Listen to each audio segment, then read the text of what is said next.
Les mathématiciens nomment ce modèle le tor. Dans un tor, l'énergie arrive par une extrémité, circule autour du centre et ressort par l'autre extrémité. Un tor est équilibré, autorégulé et toujours entier. Officiellement, c'est le scientifique et inventeur Arthur Young qui m'a, le premier, présenté le tor. Le futuristique Duane Elgin explique comment le tor constitue le modèle primaire utilisé par la nature pour la vie à tout niveau. L'évolution implique de s'ouvrir, se déployer. La question est donc la suivante. Qu'est-ce que l'univers déploie? Ce que l'univers déploie, ce sont des systèmes auto-organisés, et vous pouvez le constater à tout niveau. Un système auto-organisé est un terme technique utilisé pour décrire simplement un système qui se connaît lui-même en profondeur. Nous pouvons voir et observer ces formes auto-organisées partout dans la nature. Nous les trouvons sur la coupe transversale d'une orange ou d'une pomme. Nous les observons dans la nature dynamique d'une tornade. Nous les voyons dans le champ magnétique autour de la Terre et dans un champ magnétique similaire autour d'un individu. Nous pouvons le voir dans la structure d'une galaxie spirale tout entière. Nous pouvons l'observer dans la structure d'un petit atome. À toutes les échelles et au cours de toute son histoire, l'univers a un projet unique, cultiver des tors. L'univers est une usine qui cultive des tors.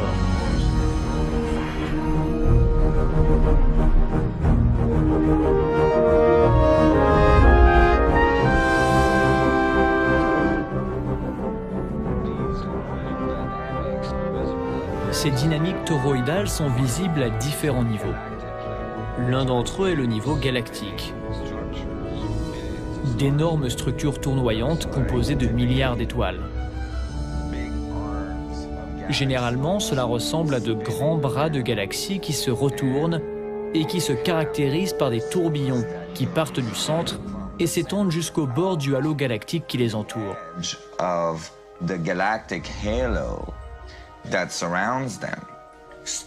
Les étoiles quittent le disque galactique pour arriver dans le halo, descendent dans les tourbillons et repartent en arrière de nouveau. Des étoiles que nous connaissons, telles qu'Arcturus par exemple, ont déjà emprunté cette voie. Cette description s'applique même à l'atmosphère de notre planète. Les conditions météorologiques partent du pôle Nord pour descendre à l'équateur, puis font marche arrière. Depuis le pôle Sud, elles remontent vers l'équateur puis redescendent. Même les dynamiques à la surface du Soleil sont très similaires. Bien sûr, dans le cas présent, nous adoptons une approche depuis une perspective extérieure, sur un modèle à petite échelle.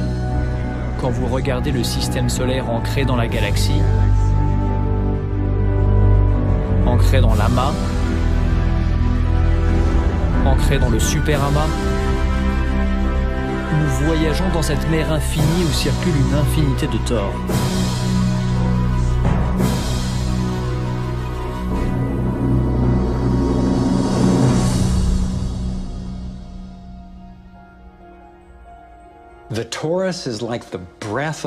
Le tor est comparable à la respiration de l'univers. Il s'agit de la forme que prend le flux d'énergie à tout niveau de l'existence. Mais il y a également une structure sous-jacente dans laquelle les flux s'assemblent, comme une sorte de squelette. Elle porte le nom de Vector Equilibrium, un terme inventé par l'un des plus grands penseurs du XXe siècle, Buckminster Fuller. Inspiré par le travail visionnaire de Fuller, j'ai passé des dizaines d'années à effectuer des recherches sur les dynamiques du Vector Equilibrium et du tor. Le potentiel de la forme d'énergie toroïdale m'a tellement subjugué qu'en 1997, j'ai cofondé un groupe de réflexion multidisciplinaire, le Symposium Sequoia, afin d'étudier ce modèle et d'explorer ses applications. Les recherches que nous avons cumulées m'ont convaincu que le tor et le Vector Equilibrium sont des modèles primaires fondamentaux pour la création de l'univers à tout niveau. Lors des réunions du Symposium Sequoia, j'ai appris que certains inventeurs prétendaient utiliser la dynamique du tor comme point de départ pour des appareils générant de l'énergie sans combustion. Ce progrès révolutionnaire, ouvrant sur ce qui est parfois appelé point zéro, radiant ou encore énergie libre, est désormais plus simplement appelée technologie de la nouvelle énergie. Puisque la souffrance dans notre monde résulte si souvent du manque d'accès à l'énergie, j'ai réalisé qu'une énergie gratuite, illimitée et propre constituerait l'une des avancées les plus marquantes de l'histoire. Plus qu'améliorer, cela pourrait carrément transformer la qualité de la vie sur cette planète. J'ai donc commencé à me demander qui d'autre avait connaissance de ce modèle, de cette puissante source d'énergie potentielle. Lors du symposium, des scientifiques m'ont montré comment le Thor avait été encodé par différentes cultures depuis des millénaires. Apparemment, les cultures ancestrales ont ancré ce code dans les formes les plus durables dont elles disposaient, dans les histoires, les icônes, les alphabets et les constructions. Nous voici sur l'un des plus vieux sites sacrés du monde, le temple d'Osiris à Abydos, en Égypte. Très peu d'écrits ont été trouvés dans le temple d'Osiris. Cependant, il existe une information très importante dans ce temple, sous la forme d'un dessin à peine visible, mais clair et précis. Il n'est pas gravé dans la roche. Il n'est pas sculpté. De manière extraordinaire, il est brûlé dans la structure atomique de la roche.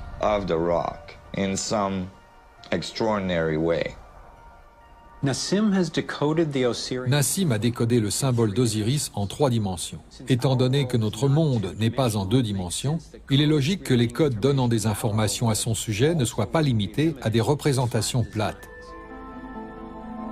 Sa version tridimensionnelle du symbole d'Osiris commence par le vector equilibrium, un champ de force parfaitement équilibré, avec 12 lignes d'énergie égales qui rayonnent. Elle stabilise son centre comme les 12 rayons d'une roue.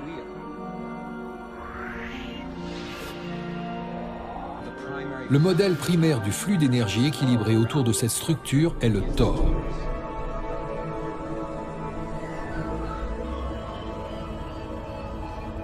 Nous passons maintenant au niveau suivant, plus vaste, avec un total de 64 pyramides appelées tétraèdres.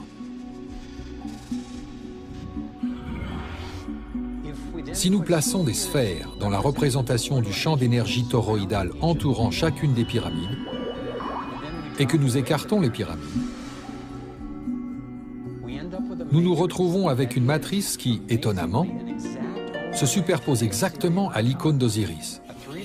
Un modèle en 3 dimensions de celui brûlé dans le mur du temple égyptien il y a des milliers d'années. Maintenant, changeons de continent, passons de l'Égypte à la Chine, où la même géométrie apparaît sur un autre site sacré construit en 1420. Rendons-nous à la cité interdite, où résident les dieux du soleil, et où l'on trouve à l'entrée les chiens fous, gardiens de la connaissance. Ils gardent la connaissance sous leurs pattes. La même géométrie de 64 unités d'énergie est de nouveau encodée. Je me suis alors demandé si le fait que le même dessin apparaisse dans des lieux importants sur 2 continents différents était une simple coïncidence. Mais ensuite, Nassim m'a montré que cette géométrie de 64 unités d'énergie est encodée dans différentes cultures tout au long des siècles, partout dans le monde. L'arbre de vie kabbalistique hébreu crée également une structure identique, le vector equilibrium, y est de nouveau intégré à chaque niveau. L'antique sagesse chinoise intitulée Yi Jing est basée sur 64 hexagrammes, symboles composés d'une série de 6 lignes, certaines continues, d'autres cassées. Ceux-ci, une fois assemblés comme les 6 bords d'un tétraèdre, forment le cristal à 64 tétraèdres.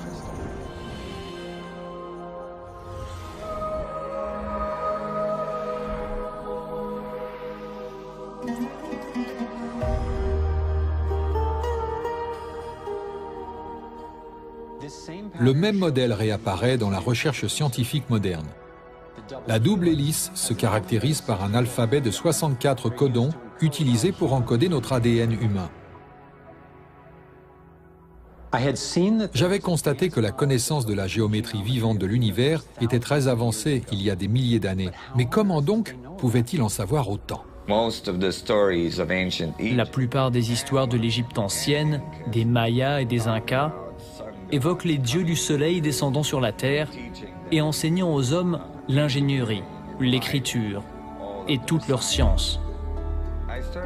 J'ai commencé à me demander si tous ces dieux du soleil n'étaient pas des civilisations avancées provenant d'une autre partie de notre galaxie. Dans beaucoup de cultures anciennes, les textes les décrivent comme arrivant dans des bateaux volants, ou dans la tradition védique, des machines volantes, etc.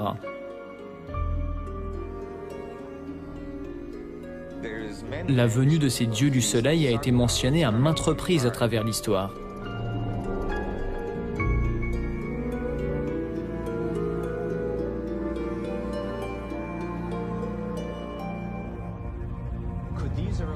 Se pourrait-il que ces premiers pilotes d'au-delà de notre monde soient à l'origine du partage de ce code? Se pourrait-il qu'ils exploitent vraiment son pouvoir pour se propulser à travers le cosmos?